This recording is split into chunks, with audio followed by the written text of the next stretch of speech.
about to drop off right here.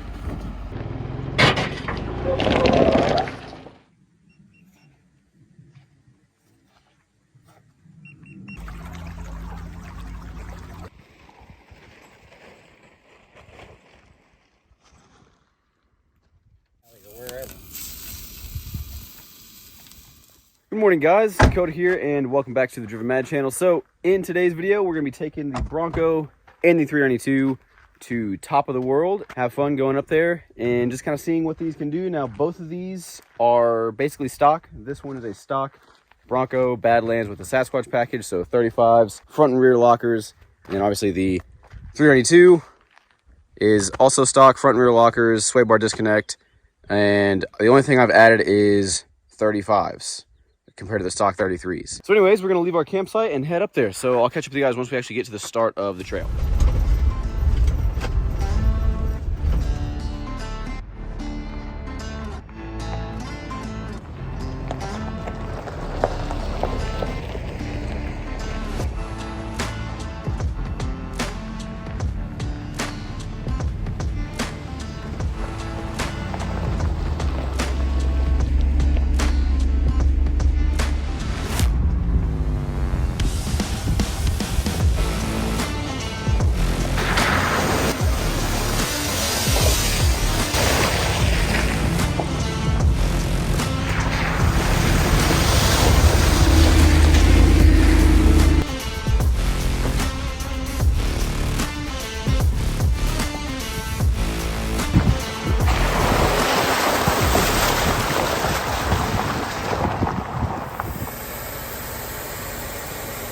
So we are at the start of the trail, the top of the world.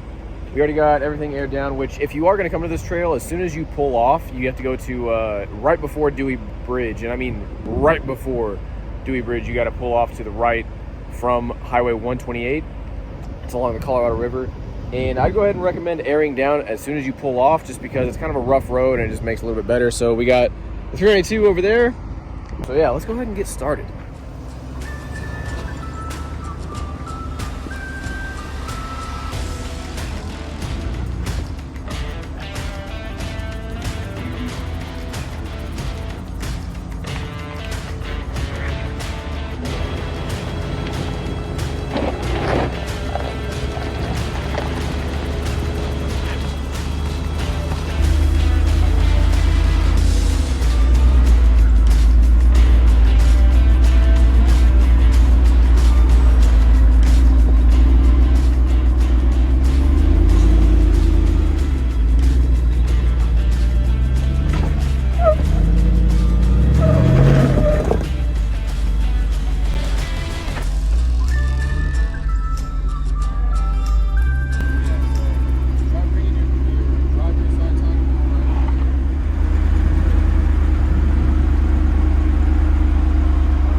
Okay, there we go.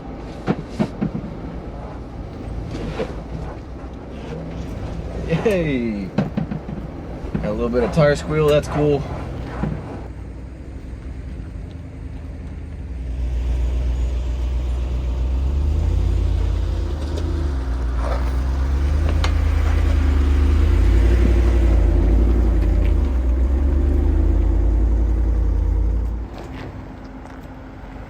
So as I'm sure some of you guys are aware, filming things going up ledges and ascents and any kind of type of hill is always kind of hard to do to convey on camera. So just to give you guys a little bit of an idea, some of these ledges were even coming up to right at the bottom of the bumpers on both of these. So as you guys can see right here in this clip, it comes up almost to the bottom. So just to give you guys an idea.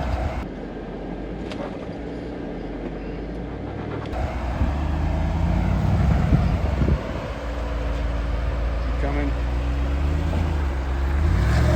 All right, a little bit of driver, one more driver.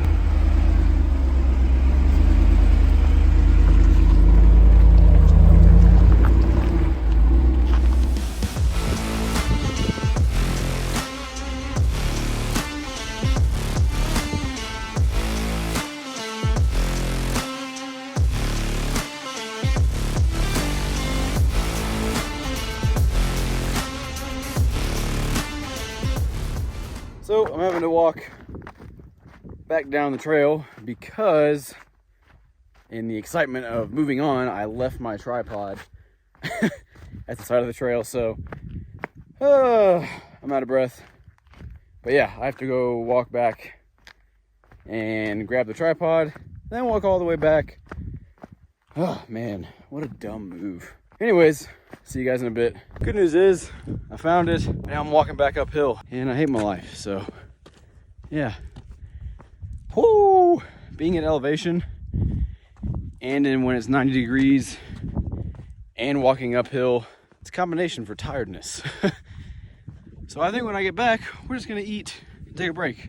And that's exactly what we did. We pulled over, had some sandwiches, had some lunch, and we actually did this at a pretty ideal time because the obstacles from here on out were going to be more difficult. All right, we're about to hit our first, I'd say, our first challenging obstacle.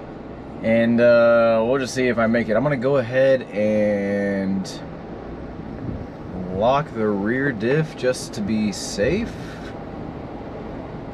I can't quite tell. I'm just hoping that I hit tire instead of bumper. Oh yes. Oh, I handled that like a freaking champ. That was awesome. And then gonna go up this little section right here. Still got the diff locked. Wow, this is actually pretty steep.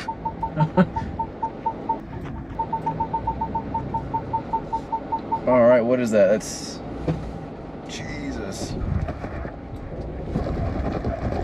Nice. Go, little mountain goat.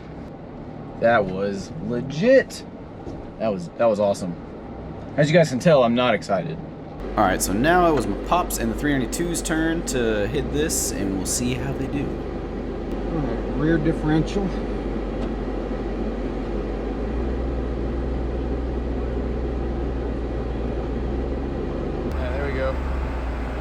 All right, now straight, and then just go, give it some throttle. And now driver.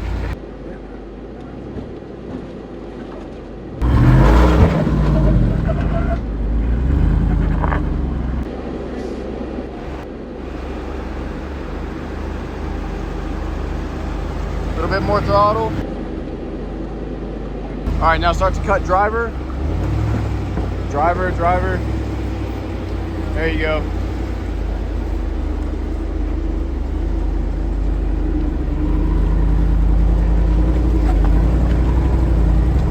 Pretty stout climb.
You know, one of the things about being out in Moab is that I really wish Broncos and Wranglers had cooled seats.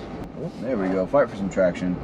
Because man, when you get outside and then the sun's beating down on your seat, it gets hot.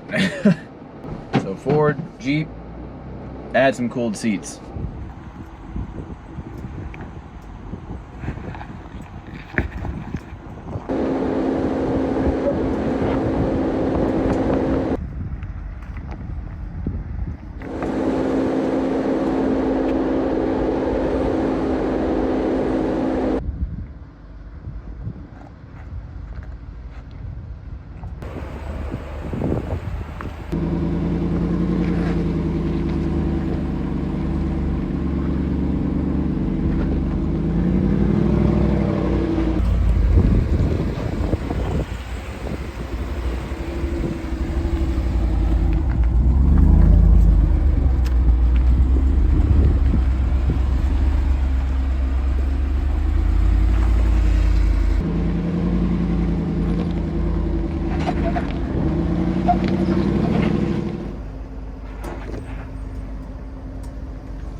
So this was one of the few spots on the trail where you could really kind of see the difference between a slightly longer wheelbase and a vehicle with a little bit more articulation. So the Bronco started to kind of spin right here, so I had to back up and lock the rear diff, whereas on the Wrangler with a longer wheelbase and a little bit more articulation, you didn't have to do any of those things.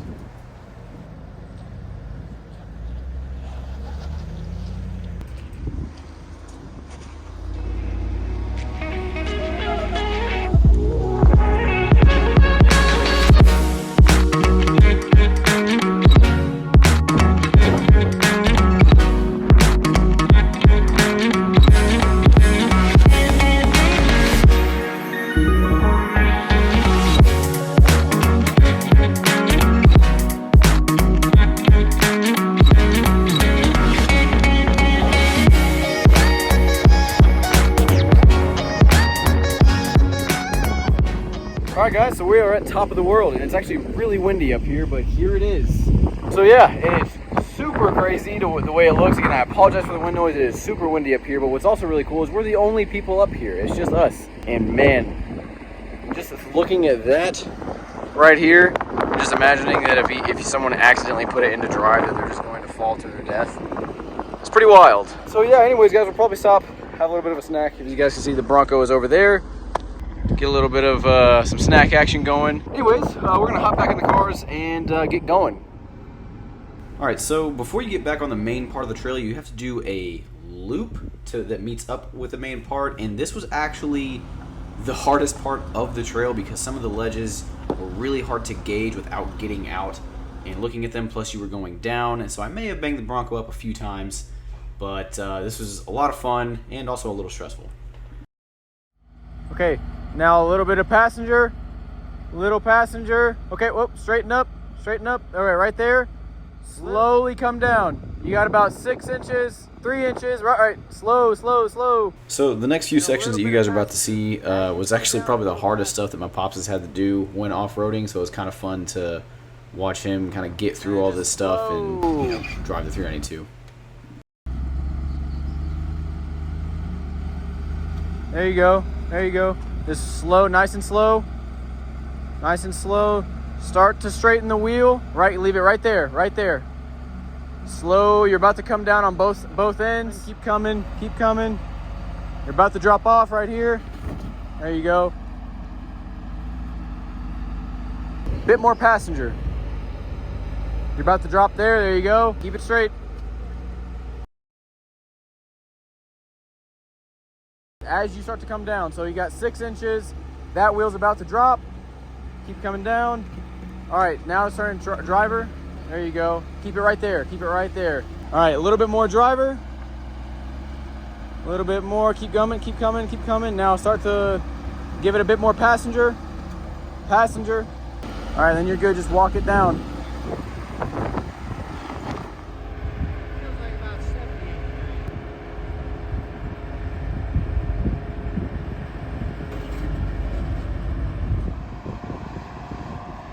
Yep, keep coming. Just like that. Keep coming. Keep coming. Okay. A little bit of driver. And roll through it slow. That wheel's about to drop. Just keep it right there. Just right there. And then just roll through it. Little bit of driver.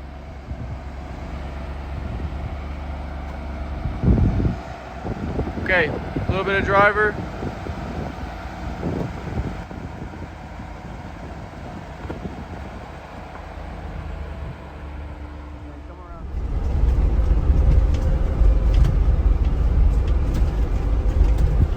Alright, so after getting past those obstacles, so overall, what did I think of the trail? I thought the trail was awesome. About 70% of the trail is actually fairly easy. I wouldn't call it difficult at all. It's really the last like 30% getting up to the top and then the loop around that is pretty difficult.